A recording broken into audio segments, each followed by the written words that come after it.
Welcome to our second chapter on the cyber-physical maritime ecosystem. In this video, we explore the convergence of digital systems with traditional maritime operations, covering smart ships, ports, and satellite connectivity.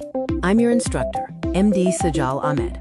Today, we'll examine how digital efficiency in maritime operations creates new cyber risks, and why it is critical that every technological improvement is matched by robust risk management.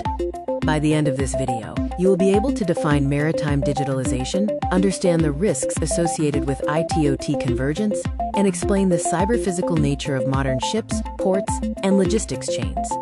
Our roadmap for this chapter is divided into three parts: core concepts of digitalization, the specific systems involved, and finally, practical risk management and controls for the industry. Maritime digitalization is about more than just going paperless. It transforms how we plan and monitor operations using sensors, networks, and advanced analytics. Remember, this brings both efficiency and new dependencies. We categorize this transformation into 5 key areas: operational, administrative, commercial, safety and compliance, and connectivity. Each of these areas represents a unique domain within the digital maritime landscape. A prime example is the Maritime Single Window, now a global standard. While it significantly boosts efficiency by streamlining reporting, it also increases our reliance on the security and accuracy of digital data exchange. The shift to digital operations changes the fundamental logic of the maritime industry. While we gain predictability and speed, we also lose tolerance for digital disruption, making resilience a top priority. Modern maritime operations are cyber-physical, meaning digital systems actively influence physical processes on ships, in ports, and at offshore facilities. Consequently, a simple cyber failure can lead directly to an operational failure. Smart ships integrate bridge, machinery, and cargo systems. Crucially, they are not fully autonomous. The crew remains central to decision-making, and safety depends on human cross-checking of digital data. When we look at the bridge, systems like ECDIS and GNSS offer clear benefits, but they also bring concerns like spoofing or data mismatch. Good seamanship now requires verifying digital data against other sources. Machinery and cargo systems are equally vital. To protect them, we must separate domains and strictly control access. Maintaining local or manual control capability remains a critical safety measure. Remote support and crew welfare networks provide immense value, but must be strictly segmented. Personal devices and public networks must never have direct access to critical navigation or safety systems. As this diagram shows, a smart ship should never be a flat network. Using controlled security gateways ensures that different domains, like navigation and business IT, remain protected from one another. Finally, smart ports serve as a complex, shared risk environment. Because one actor's security failure can affect the entire logistics chain, collaboration and shared standards are essential to maintain national logistics capacity. The Terminal Operating System, or TOS, serves as the core smart port platform. It manages the physical movement of containers through digital planning, covering everything from vessel and crane plans to yard positioning and gate releases. This table highlights why the TOS is so critical. If these functions are unavailable, the physical dependencies are stark. Vessel planning failures can stop crane sequences, while gate operation issues can cause traffic gridlock. Beyond the TOS, many common smart port systems like single windows or OCR gates create cyber-physical dependencies. A failure in these digital tools can lead to immediate delays in cargo handling and, in severe cases, safety impacts. Port security is a team effort. A smart port ecosystem involves authorities, terminals, shipping agents, and logistics partners.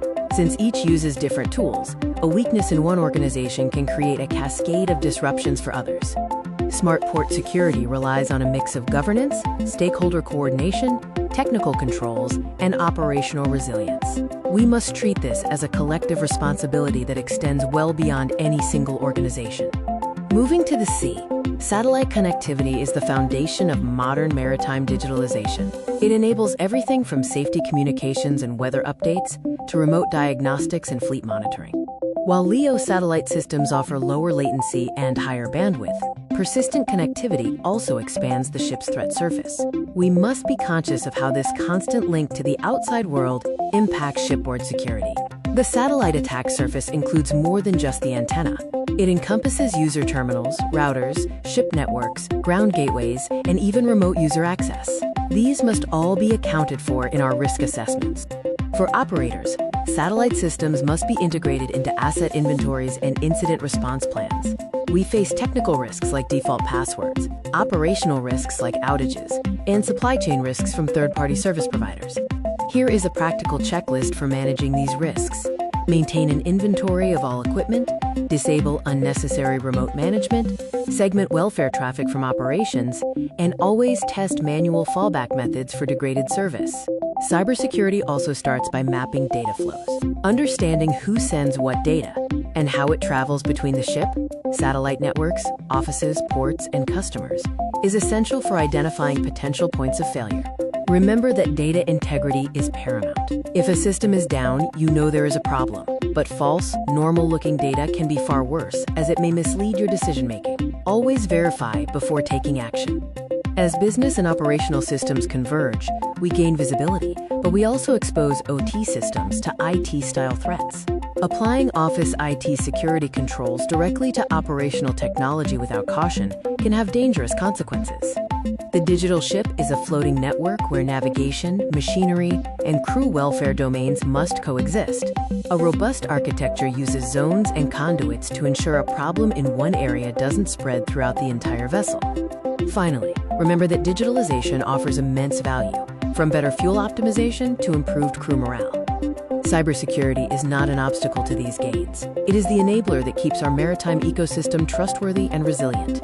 Moving to the risks created by this digitalization, we must recognize that every connected system introduces an entry point. Key concerns include the expanding attack surface, risks to data integrity, system availability, the challenges of legacy hardware, supply chain vulnerabilities, human error, and the danger of over-reliance on automation. This table helps connect the efficiency gains of digital tools with the corresponding risk thinking. It is essential to weigh the operational benefits against these potential security implications during planning. To communicate risk to management, we use simple formulas. We calculate basic risk as likelihood times impact and expected loss as probability times consequence. For instance, a 6-hour terminal outage could result in substantial financial losses, demonstrating why quantifying these risks is so important. Cybersecurity is now a standard part of maritime regulation. From IMO guidelines and IACS requirements to national laws treating ports as critical infrastructure, all stakeholders must accept shared responsibility for resilience. We model the maritime environment as a cyber-physical ecosystem, a system of systems. This includes layers for physical assets, operational technology, IT, stakeholders, and the communication networks that connect them all. Cyber risks can propagate across this ecosystem. Whether it is faulty engine data causing maintenance delays or a port system outage stopping the entire supply chain, a problem in one layer inevitably impacts others. Digital twins, virtual representations of physical assets, are powerful tools for simulation and decision-making. However, their value depends entirely on the accuracy and protection of their underlying data and model logic. As we integrate artificial intelligence and increased automation into maritime operations, our goal must be trustworthy automation. We must ensure these advanced systems remain reliable and secure. Building resilience requires core security principles. Design for security. Use defense in depth. Segment networks. Follow the principle of least privilege. Secure remote access. Maintain patches. Monitor for threats. And always have a manual fallback.